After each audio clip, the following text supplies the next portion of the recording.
என்றும் புதியது, பாடலென்றும் புதியது, பொருள் நிறைந்த பாடலென்றும் புதியது. முருகா உன்னை பாடும் பொருள் நிறைந்த பாடலென்றும் புதியது. முருகா உன்னை பாடும் பொருள் நிறைந்த பாடலென்றும் புதியது.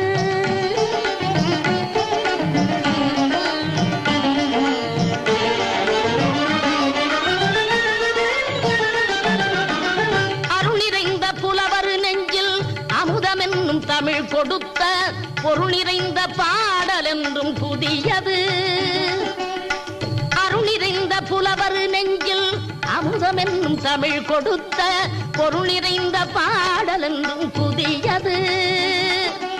முருகன் என்ற பெயரில் வந்த அழகே என்றும் புதியது. முருகன்